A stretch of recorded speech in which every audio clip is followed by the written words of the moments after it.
ಈ ಪ್ರಿಯಾಂಕಾ ಖರ್ಗೆ ಯಾವ ರೀತಿ ವ್ಯಕ್ತಿ ಅಂತಂದ್ರೆ ನಮ್ಮಲ್ಲಿ ಒಂದು ಹಿಟ್ ಅಂಡ್ ರನ್ ಅಂತಾರೆ, ಗುದ್ದು ಓಡೋಗು ಅಂತ ಹೇಳ್ಬಿಟ್ಟು ಆಕ್ಸಿಡೆಂಟ್ ಆದಾಗ. ಈ ಪ್ರಿಯಾಂಕಾ ಖರ್ಗೆ ಇದು ಸ್ಪಿಟ್ ಅಂಡ್ ರನ್ ಅಂತ, ಉಗಿದು ಓಡೋಗಂಥದ್ದು.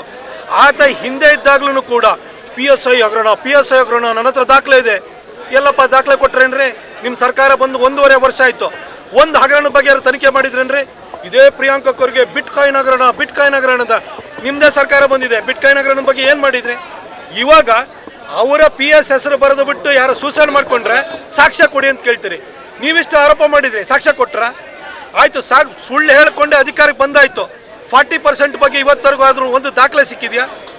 ಇವತ್ತು ಇಡೀ ರಾಜ್ಯವನ್ನು ಲೂಟಿ ಮಾಡ್ತಾ ಇರುವಂಥವ್ರು ಇವರು. ಈ ಪ್ರಿಯಾಂಕಾ ಖರ್ಗೆನ ರಾಜ್ಯ ಜನತೆಗೆ ಗೊತ್ತಾಗಿದೆ.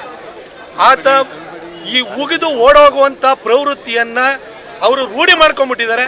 ಸಿದ್ದರಾಮಯ್ಯನವರೇ, ಇಂಥವ್ರನ್ನ ನಿಮ್ಮ ಕ್ಯಾಬಿನೆಟಲ್ಲಿ ಇಟ್ಕೊಳ್ಳೋದ್ರಿಂದ ನಿಮಗೂ ಏನು ಶ್ರೇಯಸ್ ಬರಲ್ಲ. ನೀವು ಕಳಂಕಿತರಿದ್ದೀರಿ. ಕಳಂಕಿತರನ್ನೇ ಕೂಡಿದಂಥ ಒಂದು ಸರ್ಕಾರವನ್ನು ನೀವು ನಡೆಸ್ತಾ ಇದ್ದೀರಿ ಅನ್ನೋದು ರಾಜ್ಯದ ಜನತೆ ಗೊತ್ತಾಗಿದೆ. ನಾಳೆ ಬೆಳಗಿನ ಚುನಾವಣೆ ಆದರೆ ನೀವು ನಿರ್ನಾಮ ಆಗಿ ಹೋಗ್ತೀರಿ. ಜನತೆಯ ಅಭಿಪ್ರಾಯಕ್ಕೆ ಸ್ವಲ್ಪನಾದ್ರೂ ತಲೆಬಾಗುವಂತಹ, ಅಂಜುವಂತಹ ಕೆಲಸವನ್ನು ಮಾಡಿ ಅಂತ ಅವ್ರನ್ನ ಕೇಳ್ಕೊಳ್ತೀನಿ. ನೀವು ಗಿರವಿ ಇಟ್ಟು ಬಿಡಿಸ್ಕೊಳಕ್ಕಾಗ್ದಿರೋ ಆಭರಣನ STJ ಗೋಲ್ಡ್ ಕಂಪನಿಯವರು ಬಿಡಿಸಿ ಮಾರುಕಟ್ಟೆಗಿಂತ ಅಧಿಕ ಬೆಲೆಗೆ ತಗೋತಿದ್ದಾರೆ. ಅಷ್ಟೇ ಅಲ್ಲ, ಒಂದು ಕೂಪನ್ ಕಾರ್ಡ್ ಕೂಡ ಕೊಡ್ತಾ ಇದ್ದಾರೆ.